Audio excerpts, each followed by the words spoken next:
جب اس زمین پہ اللہ کے ولی امام علی علیہ السلام کی آمد کا وقت قریب آیا تو تاریخ گواہ ہے 30 عام الفیل 11 رجب کو امام علی علیہ السلام کی والدہ بی بی فاطمہ بنت اسد خانہ کعبہ کے قریب آتی ہے اور دیوار پہ ہاتھ رکھ کے کہتی ہے اے اللہ اپنے ولی کا ظہور فرما۔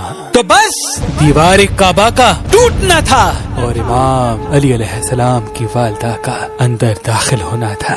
یہ منظر حضرت عباس ابن عبد المطلب دور سے دیکھ رہے تھے۔ جیسے ہی آپ نے دیکھا تو لوگوں کو چیخ چیخ کے کہنے لگے کہ ابو طالب کی زوجہ خانہ کعبہ کے اندر چلی گئی، آؤ کعبے کا دروازہ کھول کے ان کو باہر نکالتے ہیں۔ یہ بات مکے سے پورے عرب میں پھیلنے لگی، لوگ دور دور سے آنے لگے کہ ابو طالب کی زوجہ جس کے پیٹ میں بچہ تھا خانہ کعبہ کے اندر، وہ بھی دیوار سے۔ لوگ خانہ کعبہ کے دروازے کو کھولنے کی کوشش کر رہے ہیں لیکن کسی سے بھی اللہ کے گھر کا دروازہ کھلتا نہیں ہے۔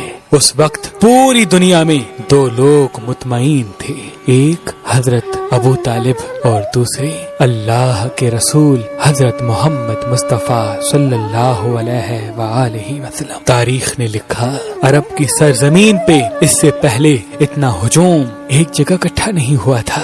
بس تاریخ 13 رجب 30 عام الفیل سب خانہ کعبہ کو دیکھ ہی رہے تھے کہ اتنی دیر میں دیوار کعبہ ہلنے لگی اور وہی شغاف پھر سے ظاہر ہوا۔ سب لوگ حیرت سے دیکھ رہے تھے۔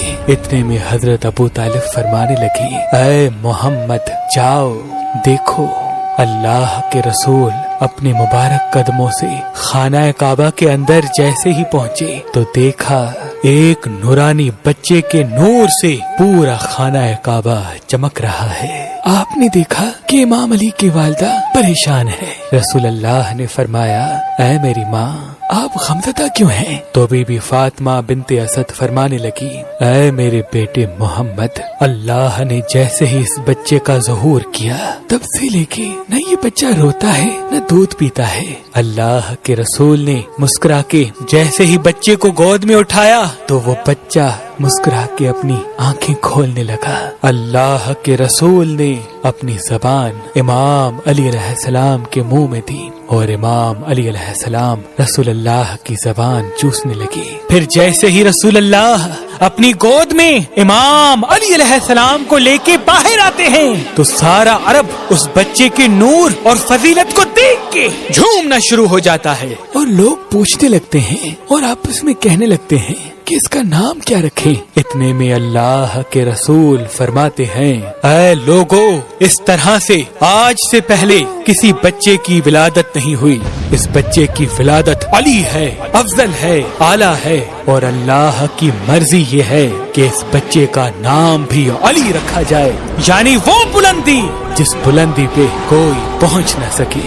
بس فضا میں علی علی کی صدائیں بلند ہونے لگیں۔ اتنے میں جناب ابو طالب امام علی علیہ السلام کو لے کے اپنے گھر کی طرف جا ہی رہے تھے کہ کسی منافق نے کہا اے ابو طالب کیا وہ رسم نہیں کرو گے جو ہر بچے کے ساتھ کی جاتی ہے؟ مکے میں یہ رواج تھا کہ پیدا ہونے والے بچے پہ سانپ چھوڑتے تھے، اگر سانپ بچے کو مار دیتا تھا تو وہ یہ سمجھتے تھے کہ یہ بچہ اپنے باپ کی اولاد نہیں، لیکن اگر سانپ بچے کو کچھ نہیں کرتا تھا تو پھر وہ یہ کہتے تھے کہ یہ بچہ اپنے باپ کی اولاد ہے اور ہمارے لیے قابل عزت بنے گا۔ حضرت ابو طالب نے اللہ کے رسول کو دیکھا، امام علی علیہ السلام کو دیکھا اور ایک جگہ امام علی علیہ السلام کو رکھ کے کہنے لگے لاؤ اس سانپ کو جس پہ تم فخر کرتے ہو۔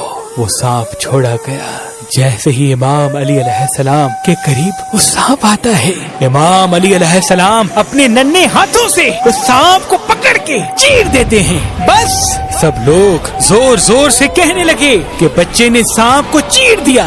عربی زبان میں سانپ کو کہتے ہیں حیا اور کسی چیز کو چیر کے پھاڑنے کو کہتے ہیں درہ۔ تو لوگ دور دور سے کہنے لگے کہ حیا درہ، کہ بچے نے سانپ کو چیر دیا، اور یہ آواز فضا میں گونج گونج کے یوں معلوم ہونے لگی جیسے کوئی کہہ رہا ہو ہے درہ ہے درہ ہے درہ۔ اس آواز کو سن کے آپ کی والدہ بی بی فاطمہ بنت اسد آسمان کی طرف دیکھ کے کہنے لگی یہ میرا بچہ حیدر ہے، وہ شیر جو سانپ کو چیر کے 2 ٹکڑوں میں تقسیم کرتا ہے۔ سلام ہو اللہ کے ولی امام علی علیہ السلام پر سلام ہو، ان کی شجاعت پر، سخاوت پر، امامت پر سلام ہو، ہر اس شخص پر جو امام علی علیہ السلام کی فضیلت سن کے خوش ہوتا ہے، فضیلت سن کے